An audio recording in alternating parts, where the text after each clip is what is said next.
Hello everybody, it's Vaultboyhunter. Back with my cube. I'm going to do red. Didn't get it ready before I started recording, but that's okay. It'll only take a second. Have it all organized to run through the casting costs and everything already, so. Okay, here we go. Okay, so red. And as I go through, I'm going to replace my American, this thing with this Japanese one that Brennan sent me. Sent me a few different Japanese dragons cards, so pretty cool. So some of them are in colors that I've already reviewed, so I'll just replace them. But okay, so red. Aggro, 1-drops pretty much. So, first one is a Origins card, Goblin Glory Chaser, Renowned 1, and then as long as it's Renowned, it has Menace. So pretty good uncommon in an aggro deck. Critic, pretty good. Lightning Berserker, not entirely sure that this is a great card and might get replaced when Battle for Zendikar comes out. Frenzy Goblin, I prefer playing this in paper than online because that is the most annoying recurring trigger. Spark Elemental, just good aggro. Monastery Whisper, good aggro. Satyr Hoplite, one of 2 heroic creatures left in the cube, and they'll probably go out as long as I can replace them with something from battle. Goblin Bushwhacker, Current Crusader, the other heroic creature that's left. Jackal Familiar, good aggro. Red loves 2/2s for 1 mana. Foundry Street Denizen with the token theme. He can be a lot of damage on turn 2. And Goblin Cohort. So that's all my red 1s. Okay, move over to red 2s. Let me grab all those. There's a lot of red 2s. Red is pretty low on the curve in the cube.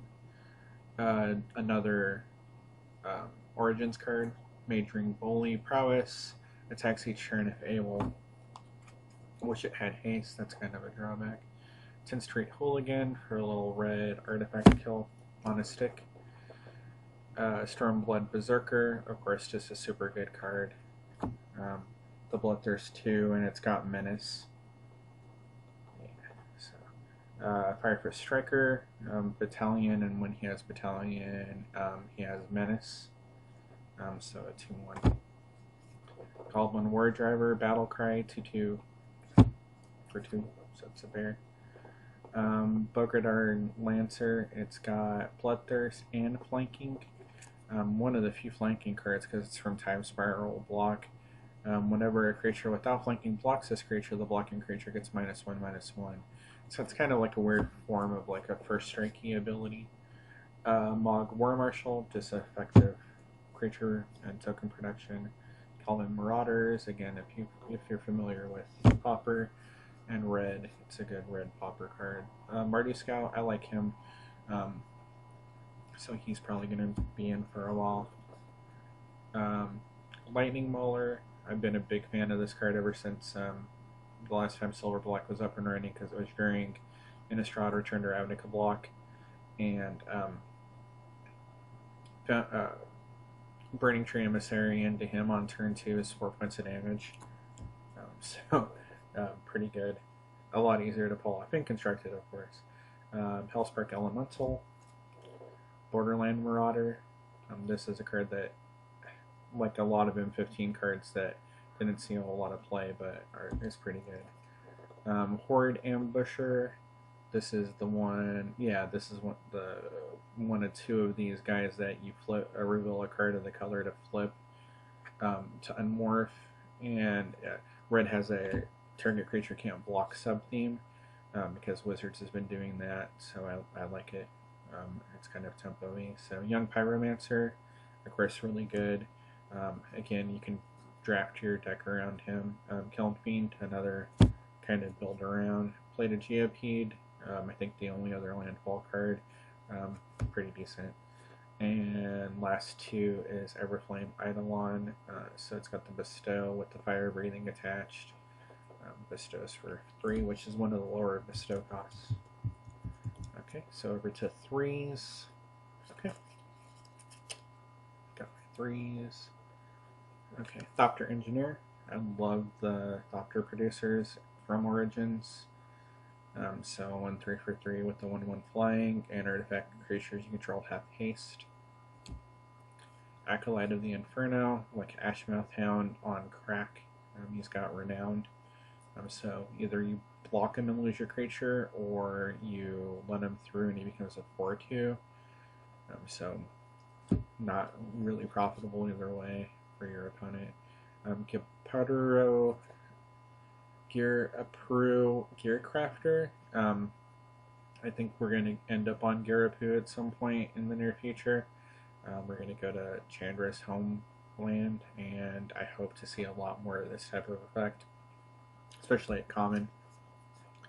Minotaur Warcleaver, just a really effective, really kind of gross red creature. Favorite Kethar. When he comes into play, target creature can't block this turn. He's a 2/1 with haste.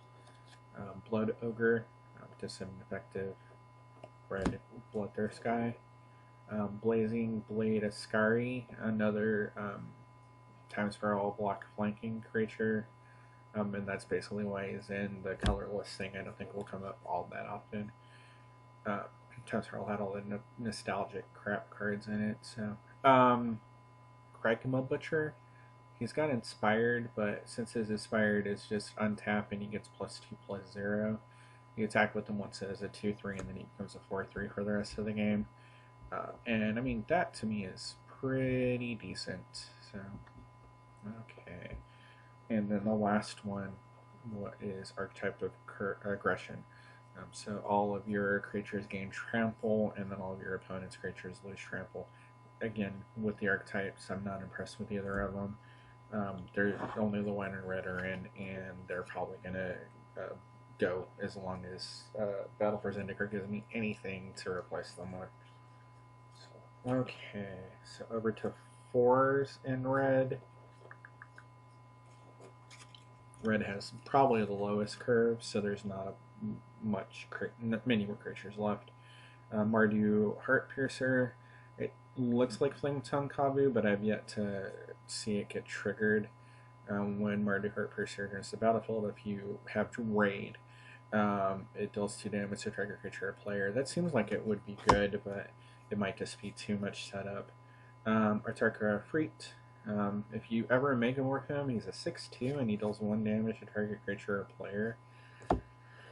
6 mana, but World Heart Phoenix. This is kind of in for ramp or 5-color good stuff to play.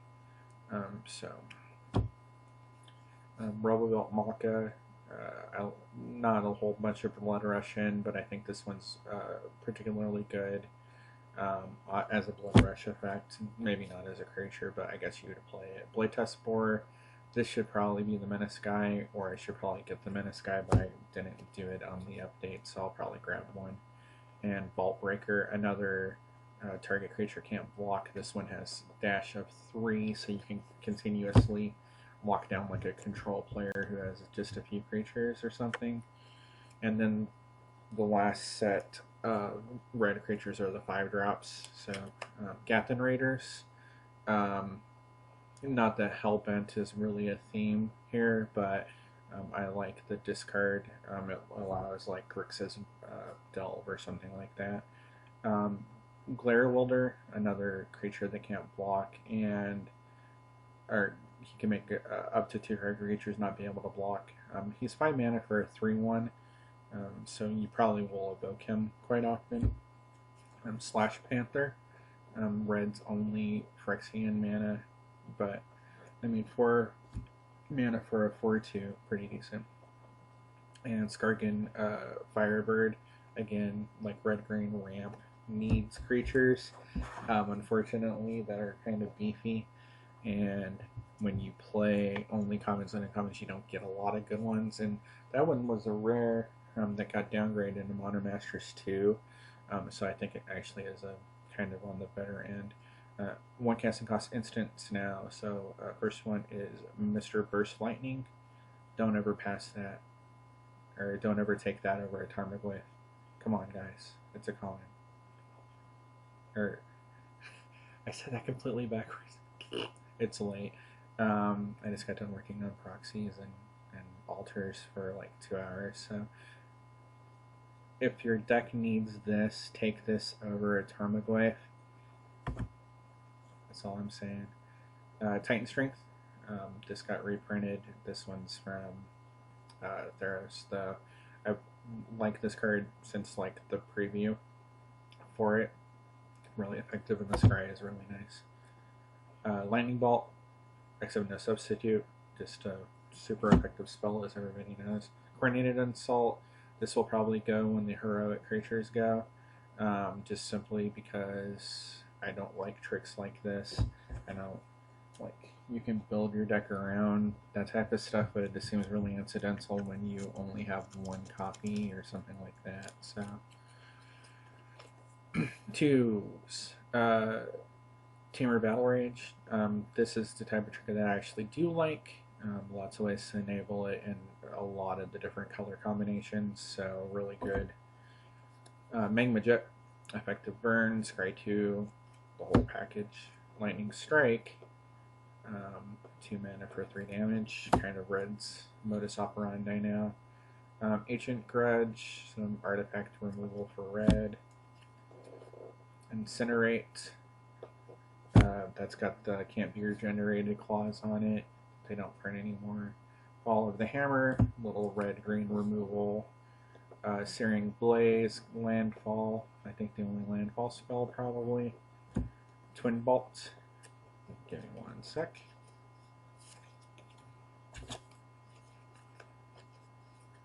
Right, now it is the Japanese equivalent of the name for Twin Bolt. Okay. Where was I? Searing Blood. Searing Blaze's cousin. And last of the 2 instants is Sudden Shock. I like the split second cards quite a bit. Not a ton of them at the uncommon level, but they're really good. Okay, so I got the 3s and 1/4. Lightning Javelin, just like a couple of the other spells, 3 red or 6 colorless, or any combination of the 2 for 4 damage at instant speed. Stagger Shock, 2 damage with rebound, so 2 more damage on the next turn. Brimstone Volley, card that I absolutely love as far as burn goes. If you're drafting like red-black, you can really kind of set up a situation where you're going to be able to trigger Morbid more often than not. And Volcanic Fallout, red needs some sweepers to be able to be a control red deck. Oh, and then the only 4 Stoke the Flames. 4 damage to target creature or player at instant speed for 4 mana. That's got Convoke. So I didn't want red to like have a really high curve, because I don't think red is super effective the higher the curve gets. It's not like red gets rewarded for having a long game. Okay, 1 sorceries. Magnetic Insights. This is an Origins card, so it's just off of the update. I've not got to play with it yet. I've not seen it played, watching like any of the Origins Limited online or anything like that, but it seems like it's good. Discard a land card you don't need, draw 2 cards. Seems solid. Forked Bolt, 2 damage, divided any way you choose to 1 or 2 target creatures and or players. Flame Slash, good common removal. And Faithless Looting, flashback, draw 2 cards, discard 2 cards with flashback 3. Good stuff. Okay, 2 casting costs. Sorceries, there's only 3. Pyroclasm, 2 damage to each creature. Krenko's Command, 2 Goblin tokens. And Dragon Fodder, 2 Goblin tokens. So red gets some goblins, and we'll get further goblins later on when we get to the 3 sorceries, which I think are next. Act the Treason. There's not a strong red stilling sacrificing with black sub-theme in here, but Act the Treason's still pretty swingy. Flames of the Firebrand. This can be a good, effective way to clear out a whole bunch of tokens for 3 damage any way you want for 3 mana. Rift Bolt. I like to suspend spells. Blue's got a few, green's got a few. This I think is the only red one. And Hordling Outburst. More goblin tokens for red. I guess red is fairly close to having a goblin's tribe theme, but like nothing intentional. There's some good creatures at goblin. Clone of Flame for 5 mana.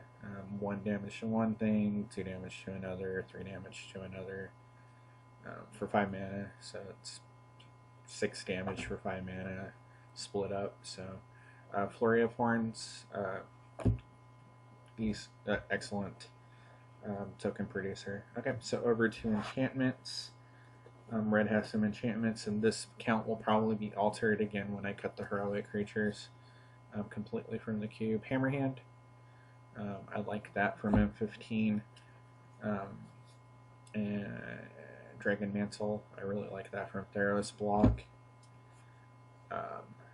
Inferno Fist, again. M15 had some really good red enchantments, so I really do like that. Maybe I'll keep these in because they're just effective. Madcap Skills, again, pretty effective. Galvanic Arc from original Ravnica, OG Ravnica. And then the last red card in the cube is Fearsome Temper.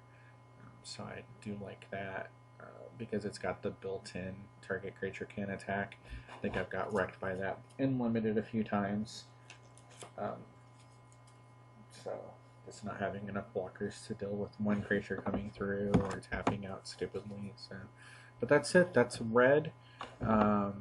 Questions, comments, suggestions, leave them in the comment section and I'll check them. And thank you much.